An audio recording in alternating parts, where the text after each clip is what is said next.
Welcome to Cat the Minion YouTube channel. My name is Teresa, but you can call me Cat. Hopefully my webcam won't do this thing that it does a lot these days where in the middle of me doing a video, it'll like slow down the audio and it'll make me go into this like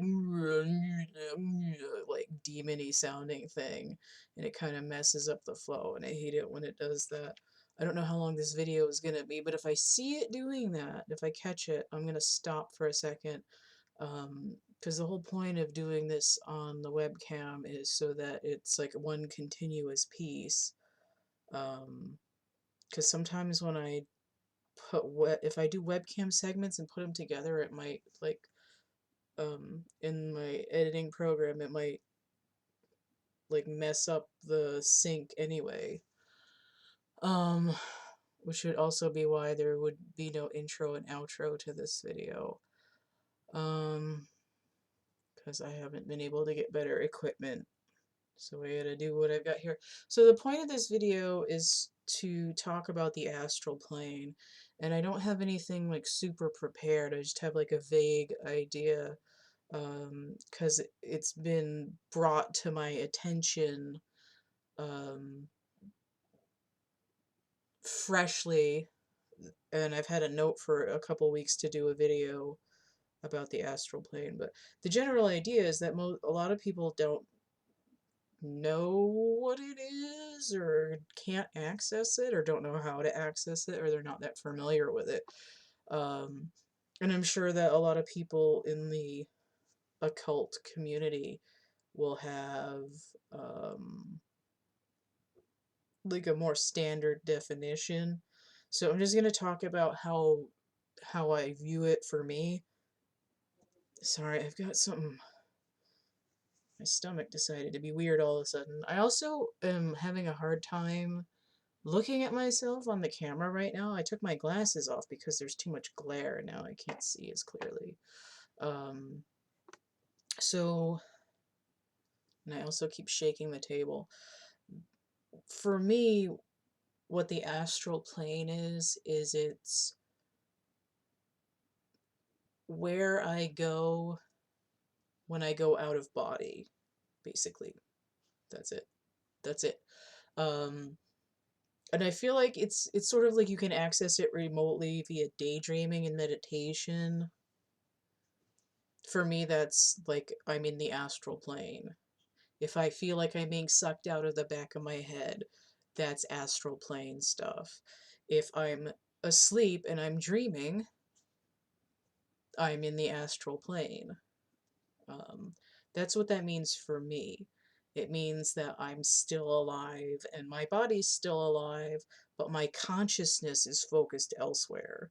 And it's sort of like I'm going to sort of bypass these like higher philosophies of having to do with like your your soul and your body is only a fragment of your whole consciousness, so you could be like four different places and blah blah blah.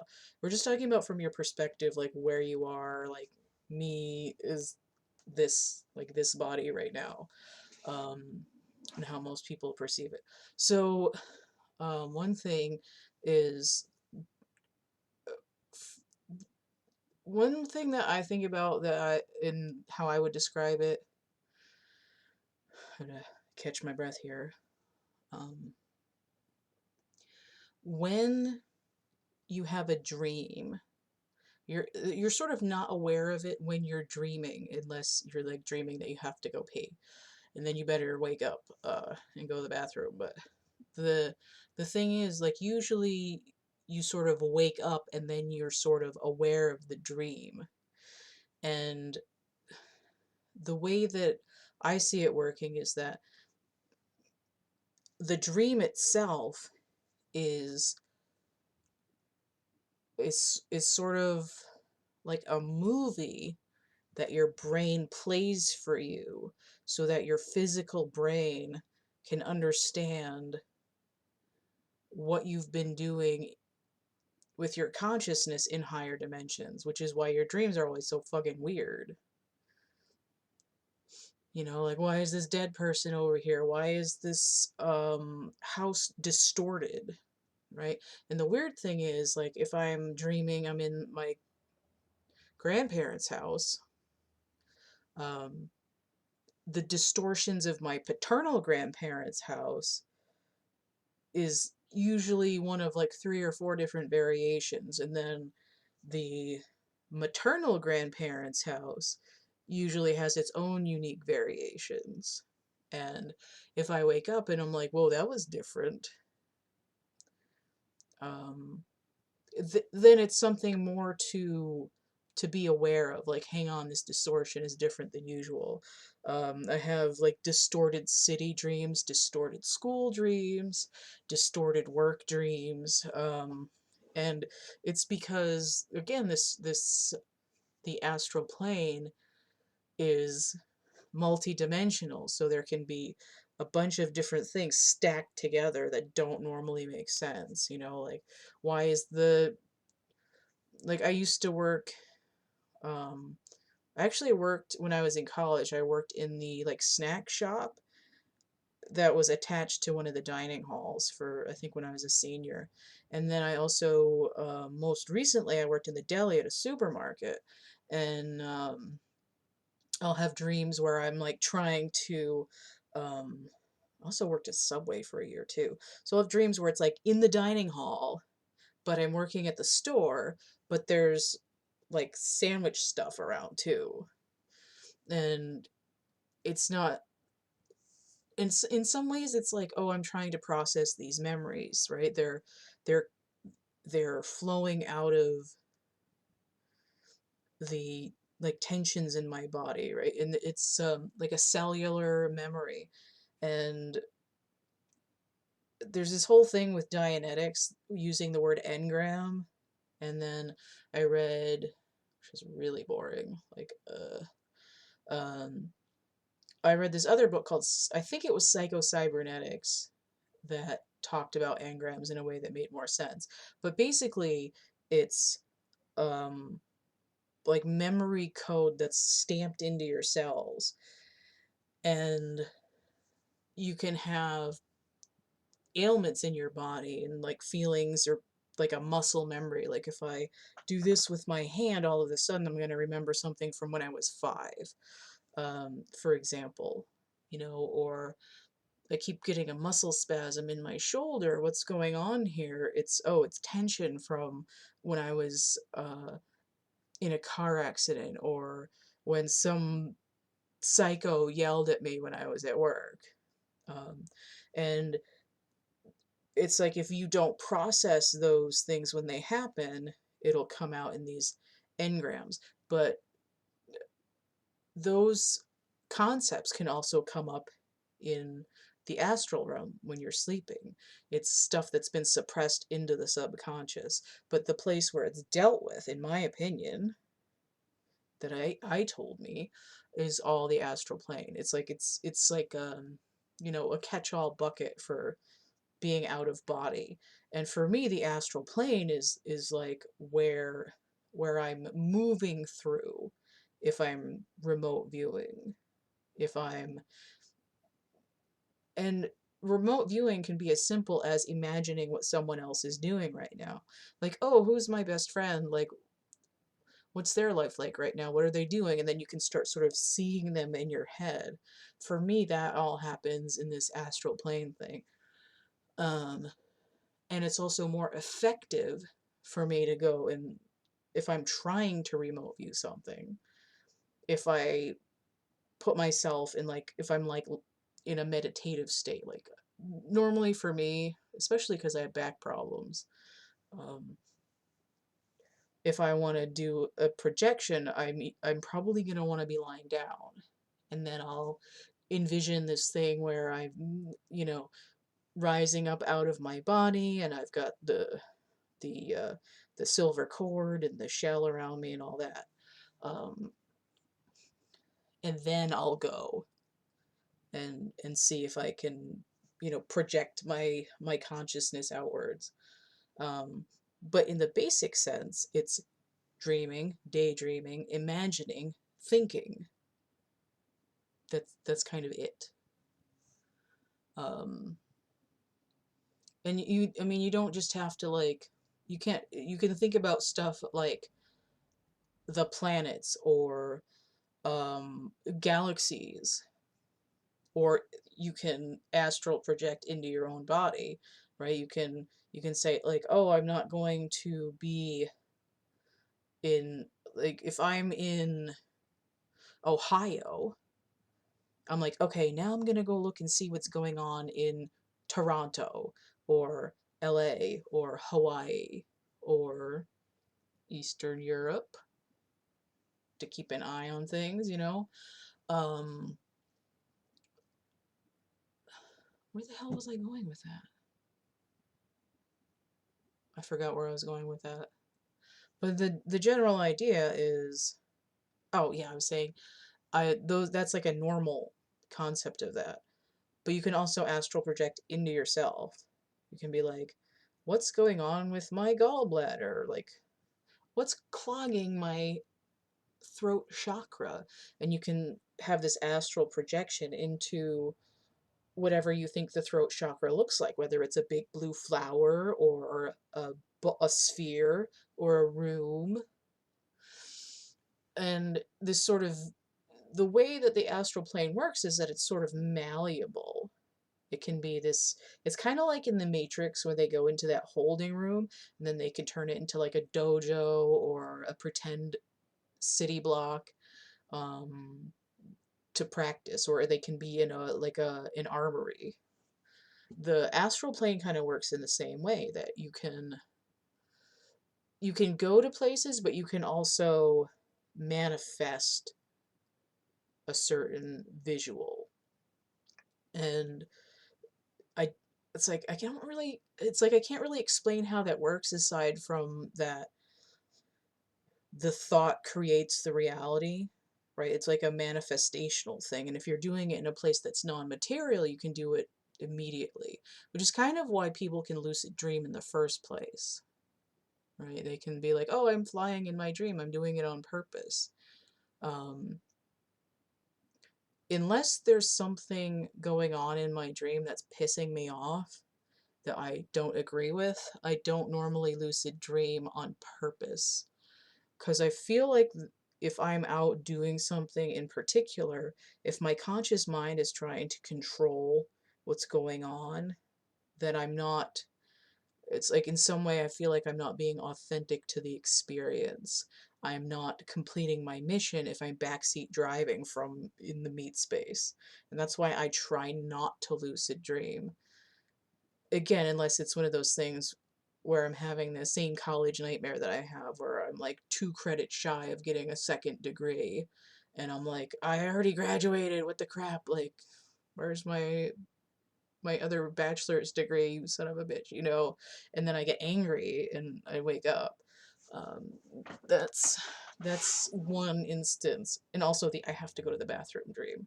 Those are really the only ones where I'm trying to affect the dream from my conscious place, where there's some sort of danger or extreme aggravation. Like I have dreams where I'm like, why are they making me go back to high school? Like I graduated from college. I I'm in my 30s. Like and then after a while in the series of the same kind of dreams, I'll just like be like, no, like screw you, I'm not coming back in here. I'm not catching that school bus again, god damn it. Um, and that's where the conscious mind can kind of affect the astral.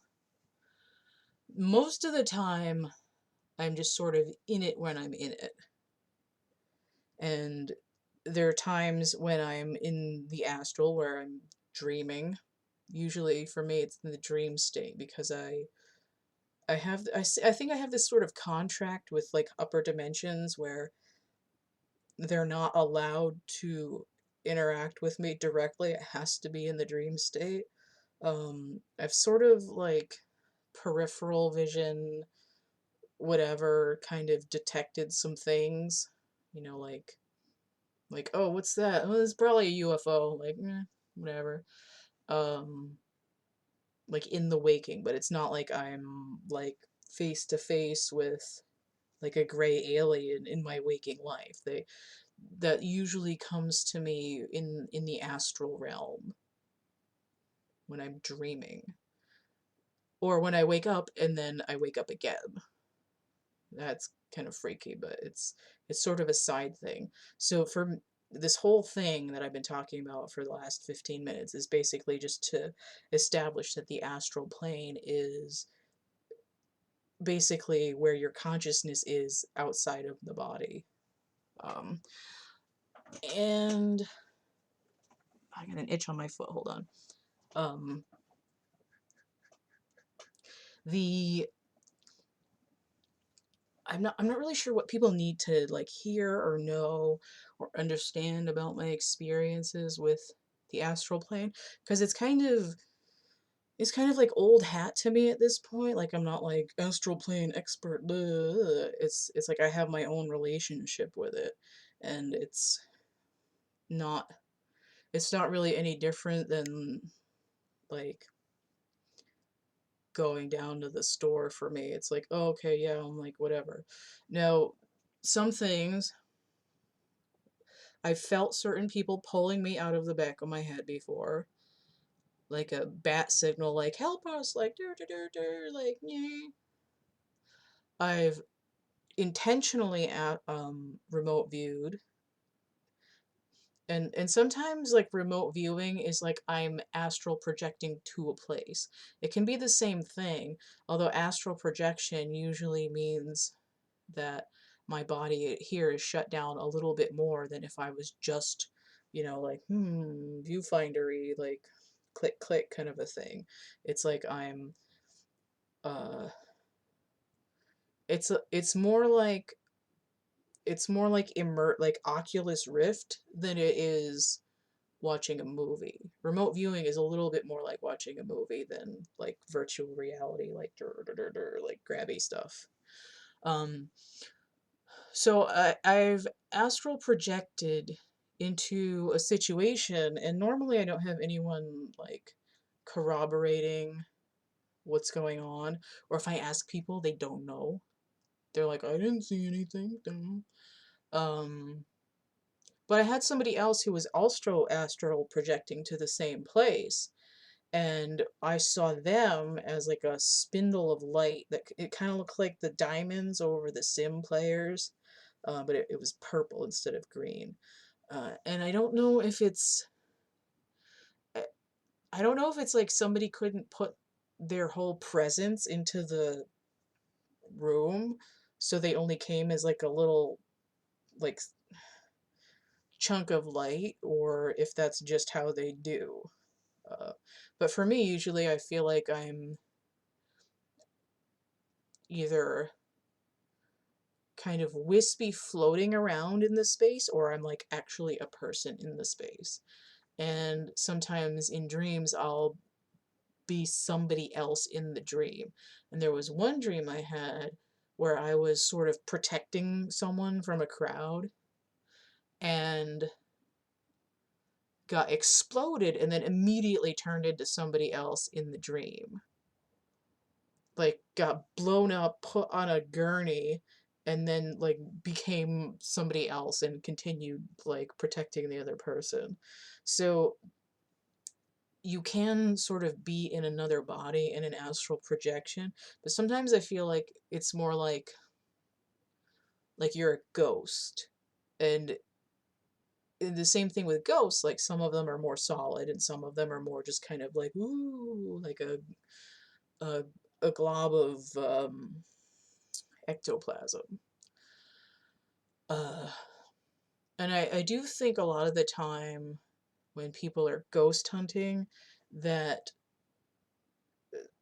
the people that they're hunting, the ghosts, like ooh, um, like we might be ghosts in their frame of reference, right? It's kind of like what happened in the movie The Others, but also this there's this book I read in fifth grade called Stonewards, a ghost story, where this girl had a ghost friend, and ended up sort of, they didn't it wasn't like it wasn't supposed to be astral projection necessarily, but she went back in time and ended up saving her friend from the house fire that killed her.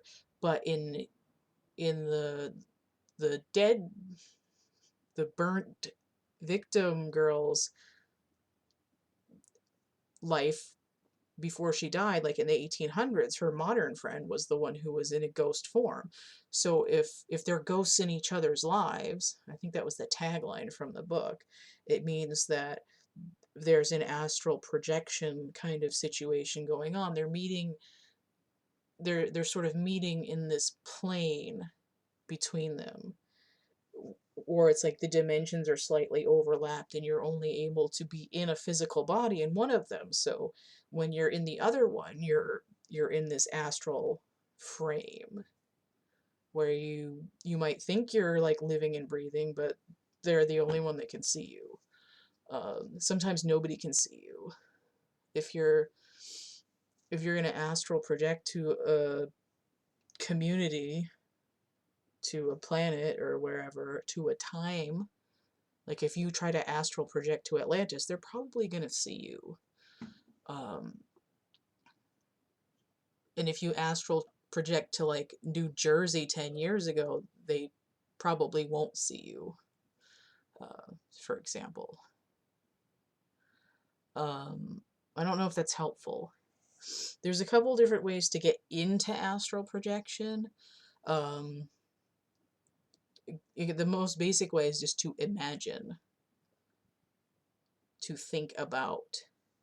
A lot of people find it difficult to astral project long distances, like cross-continental or, interplanetary. They're like, oh my God, it's so far. And, that's fair to some degree if I'm dreaming that if I'm in New England and I dream that I'm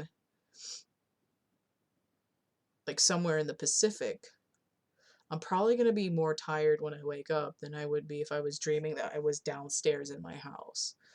Um, but in terms of like when I'm aware of it and I'm intentionally astral projecting, um, if I'm projecting to the hallway or if I'm projecting to New Zealand, it doesn't take any more energy.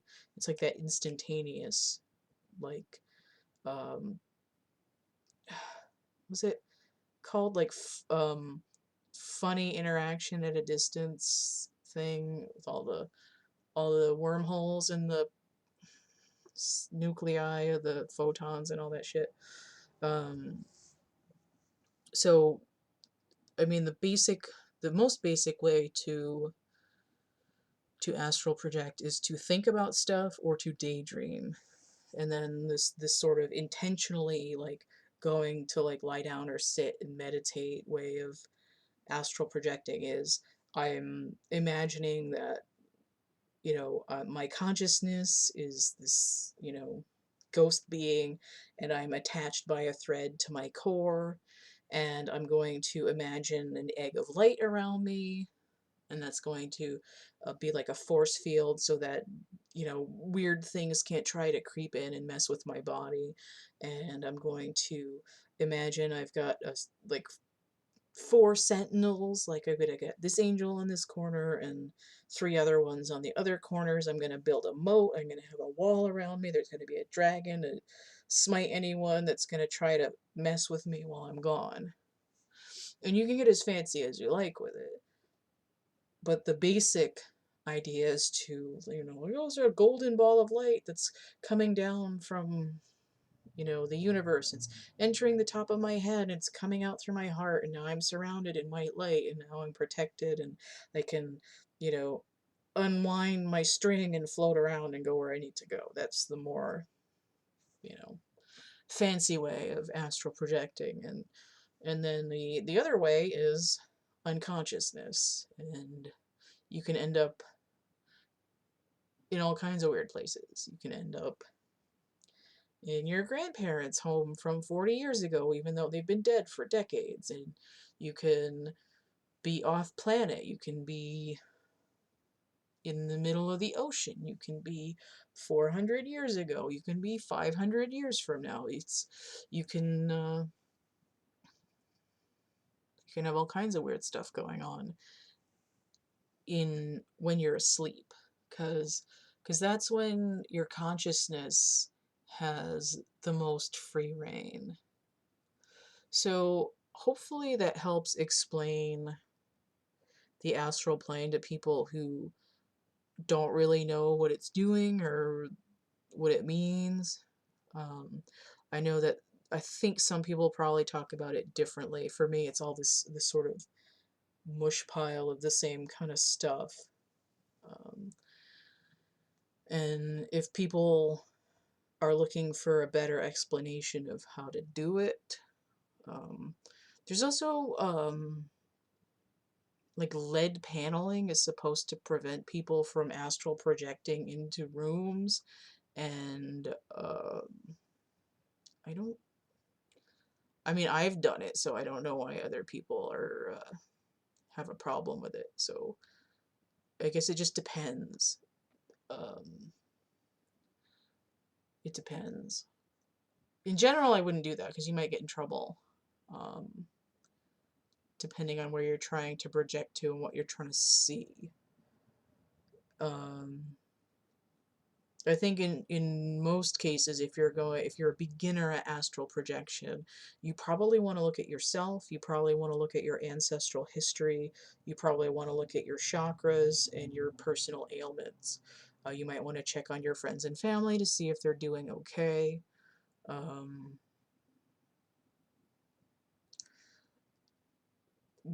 just to get the hang of it before trying to do anything like mystical or, you know, intergalactic. Um, I've been sucked out of my body into the middle of disasters, at least on at least one specific occasion, but probably more often. There's a terrible hurricane in Florida a few years ago, and it was supposed to be like, you know, like hold on to your butts. And I think I had been at work that night, and I came home and passed out because I was tired. Luckily, I was already asleep, but I didn't end up like sucked out of body like behind the wheel and crash or anything. Um, so I got sucked into the eye of the storm as it was hitting land, and it was all green and like it was like green, but everything was like black at the same time. And then I woke up like a couple hours later, and you know it had hit land, and um but like when I was asleep might not have been exactly the same. Like it might have hit land before I even fell asleep, but in the astral projection when I got sucked out of my body, it was like it doesn't really matter because you're still gonna go back in time like an hour and like 2,000 miles away to be like anchored at that spot to, you know, hold the energy pattern. And that's something that people can experience too, and they might not even know that it's astral projection. They're like, why am I having this horrible dream of like the sky melting and all this other stuff? And it very well could be that you're out, you know, who knows where, on whatever planet or country that you haven't been to, and you might be, you know, helping to mitigate some kind of disaster. So that's another thing that happens with astral projection too. Um, you can you can end up working on stuff that you had no idea you were supposed to be doing. Um, yeah. So if you have questions or comments or relatable anecdotes, let me know. And if people are interested in more information or more specific information, please ask in the comments, because again, I don't know what people need to know. It's just sort of, you know, flapping around in my head. But I wanted to at least get something started on astral projection. This isn't really an energy report, but that's kind of the place I have in my playlists to stick it. So if you found this helpful or useful or interesting in some way, um, or you liked any of the other free content I post on my channel, consider energy exchange, tip jar donation. It's I can think, um, Cash App, PayPal, and Venmo. Those are all Cat the Minion, and they're all linked directly from my link tree, which is linktr.ee/Cat the Minion. And all that information is going to be in the description box underneath here, because I don't think I'm going to put my panels on at the end either. So there's that. A lot of my artwork is really psychedelic and might be good for meditation. I had planned on doing some guided meditations. I have some written down that are related to tarot cards. I don't have, I didn't do anything with them yet because I didn't have what I thought would be good recording equipment. I didn't have like, like music instrumental crap to put in the background either. Eventually I might get to that though. But I do have those, I do have a few meditations written down that are, in any kind of guided meditation is also, in essence, in my opinion, astral projection as well. Yeah, I'm going to stop it there because I'm just going to keep rambling. Don't forget to like, share, subscribe, comment, check out my playlists tab, my discussion tab. No, I don't have the discussion tab anymore. Okay, whatever. Well, anyway, I have a bunch of different tarot readings that you can order. I've got merchant prints and actual art items for sale, coloring books, dark poetry. I think that's it. I've been doing commission portraits, digital portraits. If you're interested in having me draw your pet or family member, or if you want a portrait of a specific celebrity, email me and I'll send you the invoice that has the details on it and you can decide if you want one. Alright, I'm getting out of here. Stay groovy and we'll see you later. Bye.